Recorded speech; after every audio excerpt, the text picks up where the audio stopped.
This story ends in someone's mouth, but it begins in a tiny village more or less covered in snow.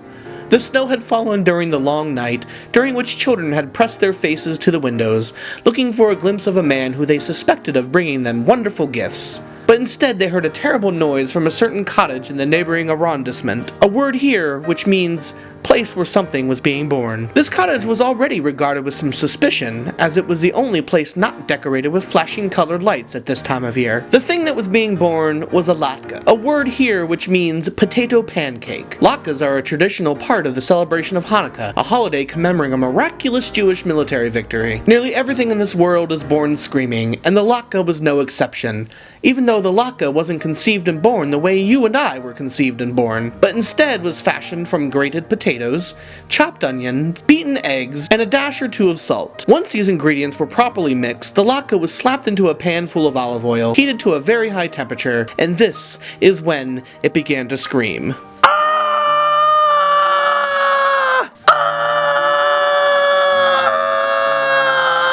The latke was suffering so much that it leapt out of the hot pan and out of the window of the cottage, and began to run screaming down the boulevard.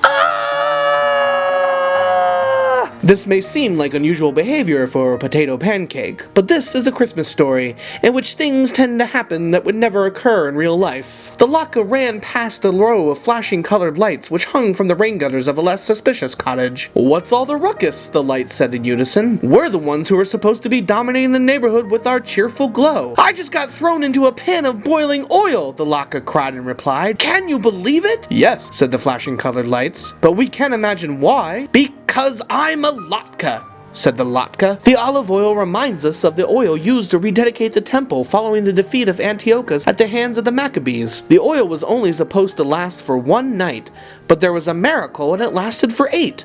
Plus, frying makes my skin crispy and brown." "So you're basically hash brown," said the flashing colored lights. "Maybe you can be served alongside a Christmas ham." "I'm not hash browns," cried the latke. "I'm something completely different."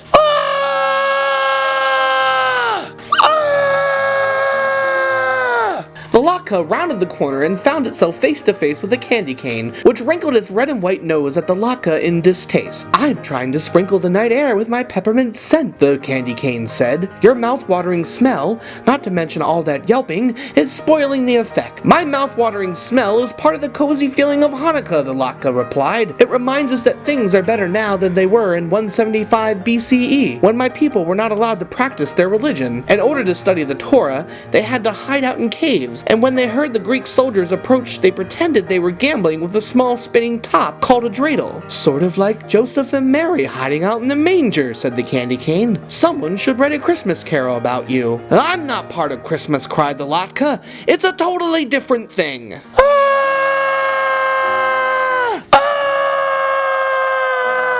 The screams of the latke grew quieter and quieter as the pancake ran out of the village into the surrounding forest. Its utter fury was unabated, a phrase which here means the latke was still very annoyed at the objects to whom it had spoken, but it was quite tired, so it decided to rest for a few minutes beneath the branches of a little pine tree. The pine tree was napping, but woke up at the sound of the object plopping down at its feet.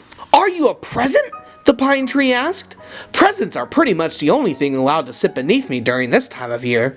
The latke sighed. "Presents aren't really a big part of Hanukkah," it said in a voice hoarse from screaming. "There's nothing wrong with giving gifts to loved ones, of course, but it's more important to light the candles for 8 consecutive nights, to commemorate the miracle in the temple, and the miracle of victory, even when you're thoroughly outnumbered, so you shouldn't give up hope." "Plus Santa Claus," said the pine tree. The latke was too exhausted to scream. "Santa Claus has nothing to do with it," the latke said. "Christmas and Hanukkah are completely different things." "But different things can often blend together," said the pine tree. "Let me tell you a funny story about pagan rituals." But before the pine tree could begin its story, a family came trooping through the snow, searching the forest carefully. "We shouldn't have waited until the last minute to get ready for the holiday," said the father of the family, who was holding an axe. "We'll never find a good one." "You shouldn't give up hope," said the mother, and pointed at the pine tree. "Look, it's perfect," said the daughter. "Beautiful," agreed the son. "Such a marvelous shape," said the mother. "And its skin looks so crispy," said the father,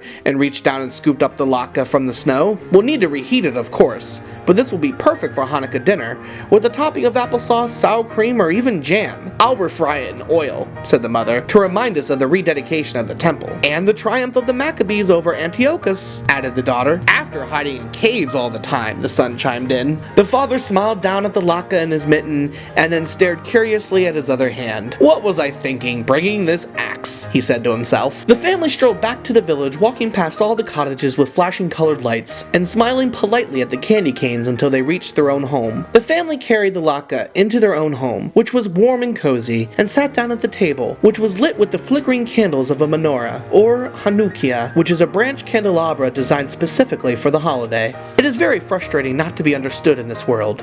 If you say one thing and keep being told that you mean something else, it can make you want to scream. But somewhere in the world, there is a place for us all, whether you are an electric form of decoration, peppermint-scented sweet, a source of timber, or a potato pancake. On a cold, snowy night, everyone and everything should be welcomed somewhere, and the latke was welcome into the home full of people who understood what a latke is and how it fits into its particular holiday.